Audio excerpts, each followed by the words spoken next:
ನಮಸ್ಕಾರ, ನೀವು ನೋಡುತ್ತಿರುವುದು ರಾಯಚೂರು ನ್ಯೂಸ್ 007ಗೆ ಸ್ವಾಗತ. ಪತ್ನಿಗೆ ಗೃಹಲಕ್ಷ್ಮಿ ಹಣ ಬಂದಿಲ್ಲ, ಕೊಪ್ಪಳದಲ್ಲಿ ಸಿಎಂಗೆ ಪತ್ರ ಬರೆದು ಪತಿ ಏಕಾಂಗಿ ಧರಣಿ.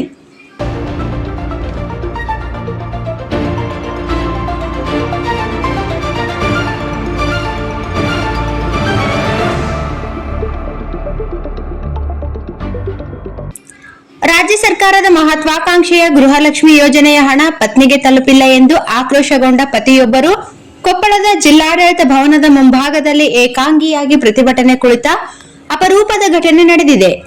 ಕೊಪ್ಪಳ ಜಿಲ್ಲೆ ಕುಷ್ಟಗಿ ತಾಲೂಕಿನ ಹಾವಲ್ಕಟ್ಟಿ ಗ್ರಾಮದ ಶರಣಪ್ಪ ಬೋವಿ ಎಂಬುವವರೇ ತಮ್ಮ ಪತ್ನಿ ಶಿಲ್ಪಾ ಬೋವಿ ಅವರಿಗೆ ಗೃಹಲಕ್ಷ್ಮಿ ಹಣ ಸಿಗದಿದ್ದಕ್ಕೆ ಧರಣಿ ಕುಳಿತಿರುವ ವ್ಯಕ್ತಿಯಾಗಿದ್ದಾರೆ. ಶರಣಪ್ಪ ಅವರ ಪತ್ನಿ ಶಿಲ್ಪಾ ಬೋವಿ ಅವರು ಸರ್ಕಾರಿ ಶಾಲೆಯಲ್ಲಿ ಅತಿಥಿ ಶಿಕ್ಷಕಿಯಾಗಿ ಕಾರ್ಯನಿರ್ವಹಿಸುತ್ತಿದ್ದಾರೆ. ಕಳೆದ 3 ವರ್ಷಗಳಿಂದ ಗೃಹಲಕ್ಷ್ಮಿ ಯೋಜನೆಗೆ ಆನ್ಲೈನ್ ಮೂಲಕ ಅರ್ಜಿ ಸಲ್ಲಿಸಲು ಶರಣಪ್ಪ ಅವರು ಅಲೆದಾಡುತ್ತಿದ್ದಾರೆ.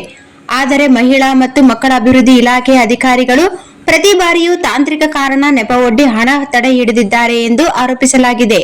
ಅರ್ಜಿ ಸಲ್ಲಿಸಲು ಅಧಿಕಾರಿಗಳ ಕಚೇರಿಗೆ ಅಲೆಯಲು ಮತ್ತು ತಾಂತ್ರಿಕ ದೋಷ ಸರಿಪಡಿಸಲು ಶರಣಪ್ಪ ಬೋವಿ ಅವರು ಇದುವರೆಗೆ ಬರೋಬ್ಬರಿ 25,000 ರೂಪಾಯಿ ಖರ್ಚು ಮಾಡಿದ್ದಾರೆ ಎಂದು ತಿಳಿದು ಬಂದಿದೆ.